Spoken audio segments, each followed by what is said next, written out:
Hi everyone, it's Laurel here, and I'm here today to share with you a card from start to finish based on a card that I made for the Simon Says Stamp Wednesday challenge. This is the card we're going to make in the video today, and this is the card that I blogged on Wednesday for the Simon Says Stamp Wednesday challenge. It's a tag challenge, and I decided to put my tag on a card and make this background and kind of glitter up that balloon. It was so much fun. I had a lot of questions and offered to make a video, so that's what I'm going to be doing today. And I'm going to start with some watercolor paper, and this paper is by Tim Holtz. And there's a lot of different watercolor papers on the market. All are fabulous. I like this one because I like his paper, and it's also very sturdy weight. And I'm going to be pairing that with the Tim Holtz honeycomb stencil here.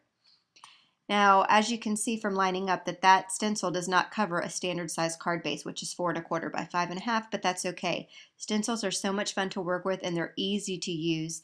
And I'll show you how I covered up that whole base there. I'm going to use some masking tape here. This is just tape I got from Target from their scrapbooking aisle. And I'm going to kind of put my stencil, adhere it down onto my craft mat. I'm not going to be able to adhere it down to the cardstock because then I'll cover up some of my cardstock. But I'm just going to adhere it down to the craft mat so it doesn't shift around.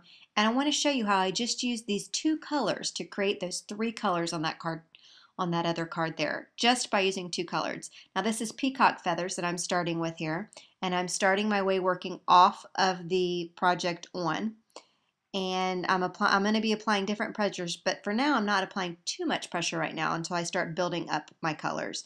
So I'm just working very carefully with my little blending brush foam blender, whatever it's called. And here is the colored squeeze lemonade, and I'm going to kind of put that in the middle. And then soon I'm going to start to overlap the colors. And when you overlap the colors, you get this really pretty orange color. It's so pretty. Now this was just trial and error, just blending. I love Distress inks because they blend so well together and they react with water. I'm not going to be using any watercolor today. So technically I did not have to use watercolor paper. I just really like the cardstock. So as you can see, my stencil shifted just a little bit. I took my finger off of it, and that's okay. I lined it back up and everything's good to go here. So I'm now going in with a little bit of a stronger pressure with the picked raspberry there to get that really vibrant pink color. And now I'm taking the stencil, I'm lining it up on the other side, and I'm going to do the exact same thing. So then it's going to look like it was one big, huge stencil. So I'm going to start again with the peacock feathers and start blending, and then I'm going to go in with the squeeze lemon. There's really no rhyme or reason. There never is with anything that I do. I just kind of wing it, and I have fun doing it, and I don't put a lot of pressure on myself, and I think that's the way to do it. So once I've got all the colors nice and blended, look at that. Isn't that pretty? And look at that compared to the other one. I just think those colors are gorgeous. Anyway, moving on. Now it's time to create the tag, and I'm going to be using this die cut set from Lawn Fawn. It's called Tag Your It, and I'm going to be using the larger die there. And because I'm going to be using the negative space of this die as well, I want to make sure that I line up my tag perfectly. So I've kind of got that centered there, and I'm just going to hold my tag down with some of that same masking tape, and I'm going to run it through my die cutting machine.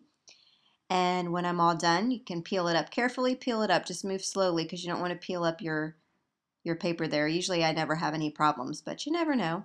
And then you've got your tag cut, and then you've got your negative space. So now I'm going to show you how I created this heart here and how I got the shine and the glitter, and it's so pretty. I'm going to be using the stamp set by Mama Elephant called Party Kit, and I'm going to use the heart balloon.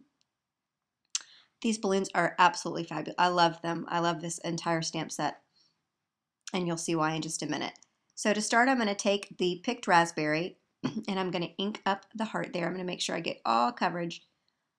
Now, Distress inks I usually use with just techniques, not necessarily stamping, but in this case, I'm going with it. It's so much fun. So I've gone ahead and stamped the balloon in pink. It's dry, and now I'm going to take the same stamp and I'm going to stamp over it with a Versamark because I'm going to be using the sticky embossing powder by Ranger. So I'm going to stamp that with Versamark, which is just a sticky ink, perfect for heat embossing. This is a great thing about clear stamps. You can see where you're stamping. And I'm going to stamp right over the top, and so then I've got a layer of the Versamark over the stamped image. Then I'm going to take that sticky embossing powder by Ranger. It acts just like embossing powder. I'm going to sprinkle it onto the heart die there, and then when I heat set it, it's going to turn sticky. So anything I've put on top of it, it's going to stick. This is some pretty cool stuff. And I've had a chance to play with it. So I'm going to take my heat gun. Now the key to this is kind of let your heat gun warm up for just a second before you go ahead and start heating your image there. And it doesn't take long. I'm not, you see how quickly I'm moving my heat gun? What, 10, not even 10 seconds, and boom, it's all heated. You don't want to do it too much because it'll lose its stick. So it's now all nice and sticky, and now I'm going to take this iridescent sparkle embossing powder by Judikins. It's so pretty. And those little bends and spoons are what Jennifer McGuire uses, and she linked up to it on her blog. So if you're interested in those little bends and spoons, you can head on over to her blog and check it out. Now I've got the iridescent sparkle embossing powder, and I'm just going to quickly emboss that too. Not too much. It works just like embossing powder, but you don't want to overdo it. And I'm just making sure that it's good to go. It's all sparkly and pretty. It's so pretty in real life. So again, the key to both of these, I think, is to make sure that you're working with a warm heat gun. So just let it heat up a little bit off your paper first. Now I'm going to go ahead and die cut that out using the coordinating die from Mama Elephant. Again, it's a Party Kits collection. It's a fabulous balloon, fabulous die, fabulous set. I can't say fabulous enough. So again, I'm going to go ahead and adhere my die cut down with some of that masking tape and run it through my die cutting machine. Then you get that pretty hard look at it. It's so pretty and shiny, and I love that they left that little white part of the balloon. It's so cute. So now it's time to start working up the tag. I'm going to take the same, the Hello balloon string from the stamp set, and I'm stamping it in VersaFine Onyx black ink. It's a pigment ink. And I just thought the black would really pop against that colorful background. And now it's time to kind of load up the back of the heart balloon with some foam dimension. I'm doing a double layer because I really want to pop it up. So I'm putting two pieces on top of each other just to get a little dimension there from the balloon. Oh, it's so sparkly. It just makes me happy. Sparkle makes me happy. And I've got that all nice and it's in place and my tag is just about done. I decided I wanted to go around the edges with that picked raspberry just to define that tag, and it'll stand out more when I put it in the negative space of the die cut. And you'll see what I mean in just a second. So there it is, all nice and pretty and ready to come together. So now I'm going to go ahead. I'm trying to figure out how I want to lay this out, and I decided just to be different on this card, I'm going to round all of the corners with my We Are Memory Corners Chomper. We Are Memory Keepers Corner Chomper. I want y'all to say that 5 times fast in a row right now. You can't do it. It's hard. So I'm going to round it. I'm using the 1/4 inch measurement there. I'm going to do it on both panels there, just to soften it up just a little bit more. I love those colors. I have to say it. I'm not really an orange fan, just so you know.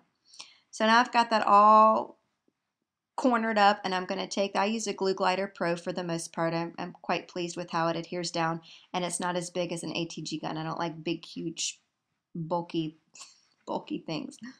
So I'm going to go ahead and adhere that down, and then we're just about ready to put the tag inside. Making sure I've got it all, no wrinkles. I don't want any wrinkles on my card.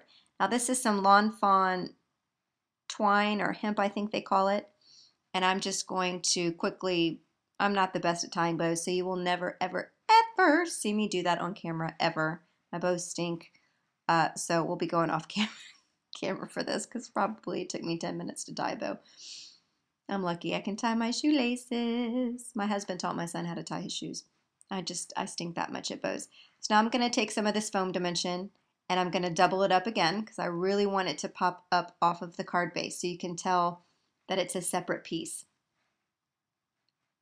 And this is that Scotch foam dimension. I'll link it up on my blog. This stuff is fabulous, and I just bought the ginormous roll of it. I mean, it's like bigger than my head, so I won't need that for quite some time, any more of that.